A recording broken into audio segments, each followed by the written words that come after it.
கிறிஸ்துவில் அன்பானவர்களே, இயேசு கிறிஸ்துவின் நாமத்திலே உங்களை வாழ்த்துகிறேன். இன்றைய நாளுக்கான கர்த்தருடைய வார்த்தை எரேமியா 17ஆம் அதிகாரம் 14வது வசனம். கர்த்தாவே, என்னை குணமாக்கும், அப்பொழுது குணமாவேன். என்னை ரட்சியும், அப்பொழுது நான் ரட்சிக்கப்படுவேன். தேவரீரே என் துதி அப்படின்னு சொல்லி இங்கே ஒரு பக்தன் சொல்கிறார். இப்போ நான் ஒரு மருத்துவமனைக்கு போயிருந்தேன். உடல்நிலை சரியில்லாமல் மருத்துவமனைக்கு போயிருந்தேன். அந்த மருத்துவமனையில் ஒரு வாசகம் எழுதியிருந்துச்சு. அவங்க எப்பொழுதுமே ஒரு கிறிஸ்தவ டாக்டர் தான் இருக்கக்கூடிய ஒரு மருத்துவமனை. அது கிறிஸ்தவர்களுடைய மருத்துவமனை. அது நடத்துறதும் ஒரு பெரிய கிறிஸ்தவர் தான் நடத்திட்டுருக்கார். அங்கே நிறைய வசனங்கள் எழுதப்பட்டிருந்துச்சு. அப்போ அங்கே எழுதியிருக்கிற ஒரு வார்த்தை, அது கர்த்தருடைய வசனம் இல்லை, வார்த்தை ஒன்று அவர் எழுதியிருந்தார். என்னென்னு, மருந்து கொடுப்பது மருத்துவர் பணி, குணமாக்குவது கர்த்தருடைய கிருபை, கர்த்தருடைய பணி அப்படின்னு சொல்லி போட்டிருந்தார். மருந்து கொடுப்பது மருத்துவரோட பணி, குணமாக்குவது கடவுளோட பணின்னு சொல்லி போட்டிருந்தார். அன்பானவர்களே, அப்போ நம்ம என்னதான் மருந்து சாப்பிட்டாலும் கடவுள் நம்மளை குணமாக்கணும், கடவுள் அந்த அற்புதத்தை செய்யணும். இன்றைக்கி எத்தனையோ பேர் பாருங்கள், எத்தனையோ மருந்துகளை சாப்பிட்டு சுகமாகாமே இருக்கிறாங்க. சில பேர் பாருங்கள், மருந்து சாப்பிட்ட உடனே சுகமாயிரும்.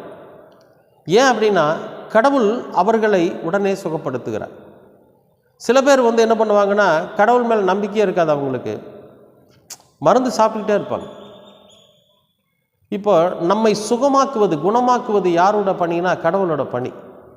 அப்போ நீங்கள் எப்பேற்பட்ட வியாதி உள்ளவர்களாக இருந்தாலும் சரி, எப்பேற்பட்ட நோய் உள்ளவர்களாக இருந்தாலும் சரி, ஆண்டவரோட சமூகத்தில், ஆண்டவரே நீர் என்னை குணமாக்கும், அப்பொழுது நான் குணமாவேன். இந்த பக்தன் கேட்ட மாதிரி கேட்கணும். நீங்கள் என்னை குணமாக்குங்க, அப்போ நான் குணமாயிருவேன். நீங்கள் என்னை மீட்டுருங்க, என்னை விடுதலையாக்குங்க, அப்போ தான் நான் விடுதலையாவேன். நீர் என்னை ரட்சியும், அப்பொழுது தான் நான் ரட்சிக்கப்படுவேன். கடவுள் நம்மளை விடுதலை ஆக்கலைன்னா நம்ம விடுதலை ஆகவே முடியாது. இயேசு கிறிஸ்துவனுடைய ரத்தம் நம்மளை விடுதலை ஆக்கலைன்னா நாம் விடுதலை ஆகவே முடியாது. அந்த பாவத்திலேயே தான் விழுந்துக்கிட்டே இருப்போம். இந்த இயேசு கிறிஸ்துவின் ரத்தம் எப்படி நம்மளை விடுதலை ஆக்கும் அப்படின்னா, பரிசுத்த ஆவியானவரை நம்முடைய இருதயத்துக்களை கொண்டு வந்து, இயேசு கிறிஸ்து இந்த பூமியில் வாழ்ந்த நாட்களில் அவர் எதுவெல்லாம் நமக்கு தேவையற்றது, எதுவெல்லாம் நம்மை பாவத்தில் விழச் செய்கிறது என்பதை நமக்கு சுட்டி காட்டி, அதிலிருந்து நம்ம விலகி நிற்கும்படியாக அந்த ஆவியானவர் நமக்கு அறிவூட்டுகிற போது நாம் அந்த காரியத்தை விட்டு விலகிடுவோம். அப்போ பாவத்திலிருந்து விடுதலையாக்கப்படுவோம். அப்போ இயேசு கிறிஸ்துடைய ரத்தம், அவருடைய வாயின் வார்த்தை இந்த இம்மானுவேலருக்குள்ளிருந்து நமக்குள்ளே வர்றப்ப நாம் என்ன பண்ணுவோம், அந்த பாவத்தை விட்டு விலகி நிற்போம், விடுதலையாயிரும். அப்போ இந்த விடுதலைக்கு யார் காரணம்னு கேட்டிங்கன்னா, நம்முடைய பிதாவாகிய தேவன், ஆண்டவராகிய இயேசு கிறிஸ்து, அவருடைய பரிசுத்த ரத்தம் தான் நம்முடைய விடுதலைக்கு காரணம். அப்போ அவர் நம்மளை விடுதலையாக்குனா தான் நம்ம விடுதலையாக முடியும். அவர் நம்மை குணமாக்கினால்தான் நாம் குணமாக முடியும். இதுக்கு நாம் என்ன செய்கிறோம்? இப்படியெல்லாம் குணமானதுக்கு பிறகு, இப்படியெல்லாம் நம்ம விடுதலையானதுக்கு பிறகு நம்முடைய வைராக்கியம் என்னவா இருக்குன்னா, அவரே நமது துதி. அவரைத்தான் நம்ம துதிக்கணும், அவரைத்தான் நம்ம ஆராதிக்கணும், அவரைத்தான் நம்ம மகிமைப்படுத்தணும்.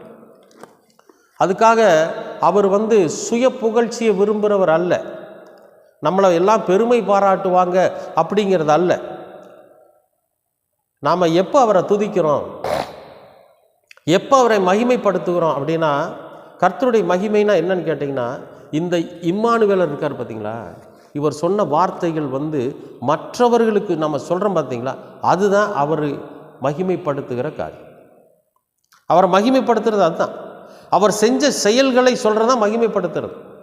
ராகாப் சொல்கிறா, செங்கடலை 2ஆக பிளந்தாரு, யோர்தானை 2ஆக பிளந்தாரு, யோர்தானுக்கு அந்த பக்கம் 2 ராஜாக்களை உங்களுக்காக அவர் என்ன யுத்தம் பண்ணி ஜெயிச்சாரு, மேலே வானத்திலும் கீழே பூமியிலும் உங்களுடைய தேவன் தான் தேவன் அப்படின்னு சொல்லி சொல்கிறார்.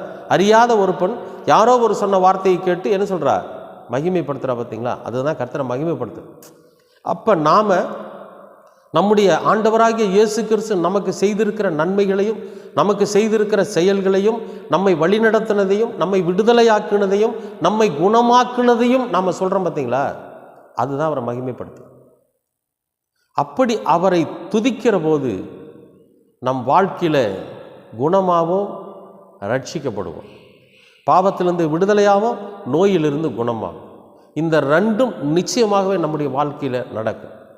அன்பானவர்களே, ஆண்டவரை துதிங்க, கர்த்தரை மகிமைப்படுத்துங்க, அவர்கிட்ட கேளுங்க. நீங்கள் என்னை குணமாக்குங்க, நான் குணமாகிறேன். நீங்கள் என்னை விடுதலையாக்குங்க, நான் விடுதலையாகிறேன்னு சொல்லி உரிமையோட கர்த்தரோட சமூகத்தில் கேட்கிற போது கர்த்தர் நிச்சயமாகவே நமக்கு அதை செய்து கொடுப்பார். கலங்காதீங்க, பயப்படாதீங்க. ஆண்டவர்கிட்ட கேளுங்க, குணமடைய போகிறீங்க. ஆண்டவர்கிட்ட கேளுங்க, விடுதலையாக போகிறீங்க. அன்பின் பரலோக பிதாவே, அருமையான நல்ல இந்த அனுதின உணவிற்காக நன்றி. நீர் எங்களை குணமாக்கும், நீர் எங்களை விடுதலையாக்கும், நீரே எங்கள் துதி. நாங்கள் உமது மகிமையை சுமந்து சென்று கர்த்தர் எங்களுக்கு செய்திருக்கிற நன்மைகளை, எங்களை குணப்படுத்தினையும் எங்களை விடுதலையாக்கினதையும் மற்றவர்களுக்கு எடுத்து சொல்லி என் ஆண்டவருடைய மகிமையை நாங்கள் வெளிப்படுத்த நீங்கள் கிருபை பாராட்டு.